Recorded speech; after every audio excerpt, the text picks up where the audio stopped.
Aujourd'hui commence une nouvelle semaine et avec elle, une nouvelle occasion de te recentrer sur l'essentiel. Pourquoi suis-je connecté? Quelle est la volonté de Dieu pour ma vie? Ce ne sont pas de questions philosophiques éloignées de ta réalité. Ce sont des questions vitales, concrètes, spirituelles et profondément humaines. Bien-aimé, tu n'es pas sur cette terre par hasard. Dieu ne t'a pas créé pour rien. Dieu n'a pas créé un univers aussi précis, aussi organisé pour que ta vie soit livrée au chaos ou à l'improvisation. Il a un plan et ces plans t'incluent. Ces plans ne s'imposèrent pas à toi sans ton consentement ni sans ton engagement. Regarde autour de toi. Combien de personnes s'élèvent chaque matin pour courir après un travail, une sécurité financière, une reconnaissance sociale, mais sans jamais s'arrêter pour demander: Seigneur, qu'est-ce que tu veux pour moi?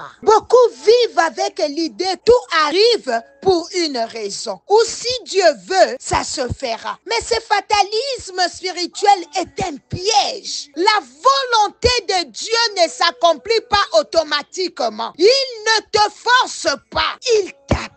La Bible dit dans Jérémie 29, 11, car je connais les projets que j'ai formés sur vous, dit l'Éternel. Le verset continue. Vous me chercherez et vous me trouverez si vous me cherchez de tout votre cœur. Peut-être as-tu déjà ressenti ce que beaucoup d'entre nous ont vécu. Ce moment où, enfant, tu regardais le ciel et tu te demandais: pourquoi suis-je ici? Pourquoi Dieu m'a-t-il créé? Très souvent, ces questions sont mises de côté à cause de la routine, des distractions ou de la peur de ne pas avoir de réponses. Puis un jour, dans un moment de vie, de transition, de crise ou même d'opportunité, le besoin de sens revient. Et c'est là que Dieu te rejoint. Si tu choisis de le chercher, chercher Dieu, ce n'est pas magique. C'est un chemin de transformation. Dieu ne cache pas sa volonté comme un secret inaccessible. Il la révèle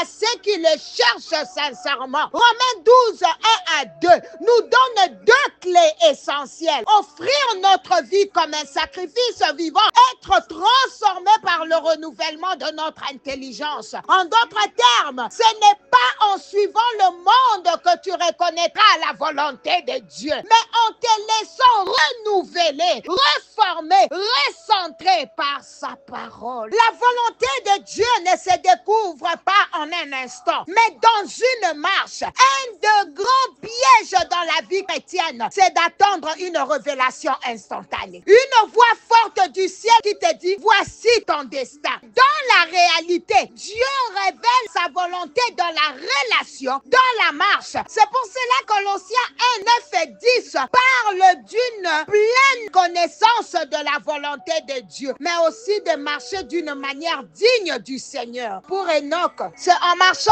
avec Dieu que tu découvres jour après jour ce qu'il attend de toi. Cette marche produit du fruit: la paix, la sagesse, l'efficacité, l'alignement. Ta volonté, ça se découvre au fil d'une marche avec lui. Écoute bien, Dieu n'est pas une machine. Dieu n'est pas un guichet automatique où tu insères ta carte bancaire, l'argent sort immédiatement. Non, avec Dieu, il y a des saisons, des étapes, un processus. Parfois, il te fait passer par des moments d'attente pour façonner ton caractère, fortifier ta foi et t'apprendre à dépendre entièrement de lui. Ce n'est pas de l'instantané, c'est une relation vivante, continue, où chaque jour, tu discernes un peu plus sa direction. Vous savez, il existe deux raisons pour lesquelles on n'entre pas dans la volonté de Dieu. La première raison, c'est le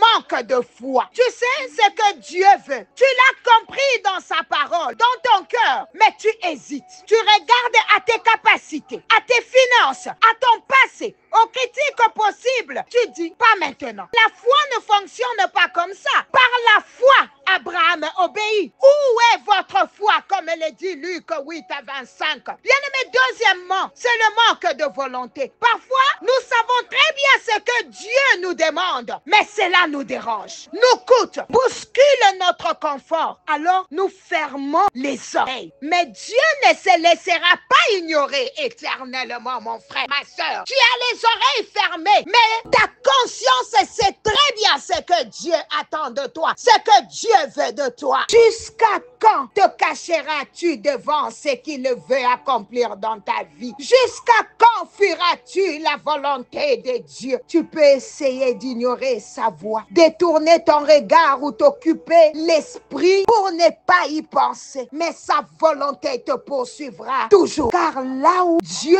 a mis un appel, il ne se répand pas. Il continuera de frapper à la porte de ton cœur jusqu'à ce que tu lui répondes. Bien-aimé, si tu entends ceci, c'est que Dieu est en train de t'interpeller. Peut-être pas avec des trompettes, mais avec une douceur ferme. Il te dit, ne continue pas ta semaine sans moi. Ne vis pas par défaut. Viens me chercher de tout ton cœur. Tu n'as pas à tout comprendre maintenant. Tu dois juste faire ce que tu sais aujourd'hui et avancer dans la lumière que tu as reçue. Ensuite, la lumière grandira. Psaume 119, 105 le dit. Ta parole est une lampe à mes pieds et une lumière sur mon sentier. Chaque matin, commence ta journée avec cette prière. Seigneur, révèle-moi ta volonté pour aujourd'hui. Ouvre mes yeux. Je veux marcher avec toi. Pose-toi sincèrement cette question.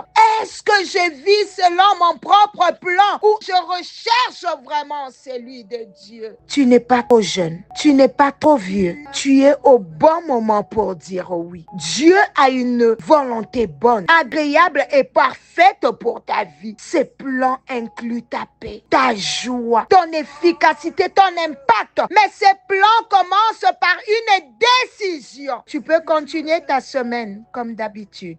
Ou tu peux décider aujourd'hui, cette semaine sera différente parce que tu vas marcher intentionnellement dans la direction de sa volonté. Jérémie 29, 13 dit, comme on l'a lu, vous me chercherez et vous me trouverez. Bien-aimé, cherche-le, tu le trouveras parce que tu dois le chercher de tout ton cœur. Je prie que cette semaine soit pour toi une semaine où sa volonté soit clairement révélée dans ta vie sans interruption. Si tu ne l'écoutes pas aujourd'hui, lundi, écoute-le demain. Si tu ne l'écoutes pas demain, ne t'arrête pas là. Cherche-le encore mercredi. Et si tu ne le trouves pas mercredi, continue de le chercher jeudi, vendredi, jusqu'à ce que chaque jour de ta vie soit marqué par sa présence. Voilà, c'est sur cette prière que je termine cette exhortation de lundi et je te souhaite une bonne semaine. Que cette semaine marque un tournant, non parce que Dieu a changé, mais parce que tu as choisi